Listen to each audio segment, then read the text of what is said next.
जब आपके साथ कुछ बुरा होता है तो जाहिर सी बात है उस पर आपका रिएक्शन भी आएगा। लेकिन अगर आप एक पत्रकार या एक्टर हैं तो कैमरा ऑन होने के बाद आपको सब भुलाकर एक अलग इंसान बनना पड़ता है और अपने काम को पूरा करना होता है। पर जो दिल और दिमाग में चल रहा है उसका क्या?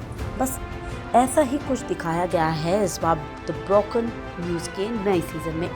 इस शो का पहला सीजन लोगों को बहुत पसंद आया था, जहां न्यूज़ रूम में हुई हलचल सबसे पहले स्टोरी करने की वो होड़ और इसी बीच दो चैनल में किस हद तक कंपटीशन हो सकता है वो दिखाया गया था। पर क्या दूसरा सीजन भी उतना ही दमदार होगा? चलिए ये जानते हैं। शो के पहले सीजन में दिखाया गया था कि ऑपरेशन अम्ब्रेला के खिलाफ आवाज़ उठाने वाली राधा भार्गव को जेल जाना पड़ता है। अब दूसरा सीजन वहीं से शुरू होता है जहाँ 1 महीने से राधा जेल में है और बाहर आवाज़ भारती और जोश 24 की अपने सच को दिखाने की जंग चल रही है, जहां दीपांकर राधा पर लगातार निशाना भी साधता दिखाई दे रहा है। खैर, राधा की जैसे तैसे बाहर आने के बाद कैसे बदलता है उसका जर्नलिज्म करने का तरीका, क्यों होती है राधा और अमीना में सरेआम लड़ाइयाँ, और इस बीच दीपांकर के जोश 24/7 में कौन आता है नया कंपटीशन बनकर, ये सब देखते हैं आप इस नए सीजन में, जो कहानी को एक अलग ही डायरेक्शन में लेकर जाता दिखाई देता है।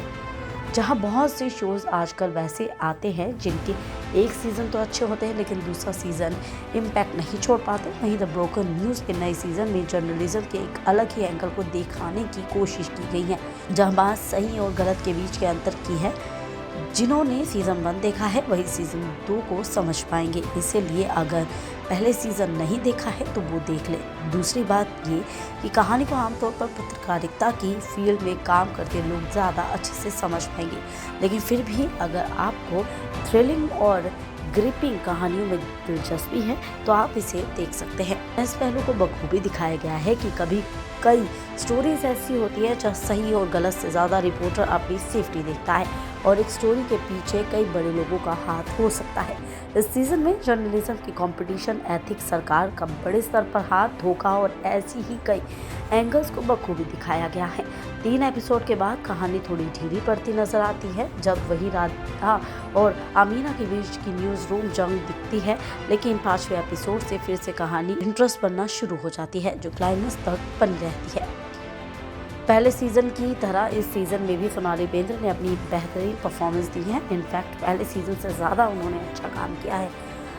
अमीना कुरैशी के किरदार को उन्होंने जिया है। उनके किरदार में सच को किसी भी हाल में दिखाने की भूख आपको बहुत पसंद आएगी।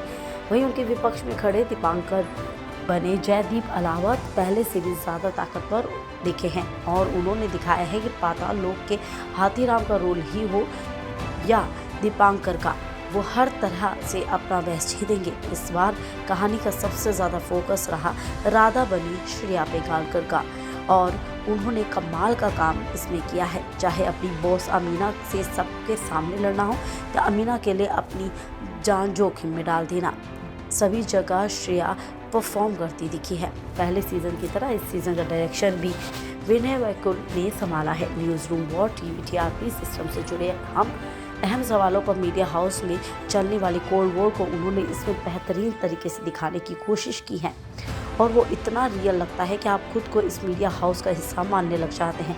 बीच में कहानी रिपीट होती दिखाई देती है, जहाँ राधा और अमीना के बीच कोल्ड वॉर चलती है और ये कमी डायरेक्शन से ज़्यादा राइटिंग में है, जो बेहतर हो सकती थी। बाकी एडिटिंग, प्रोडक्शन की क्वालिटी काफ़ी कमाल की है।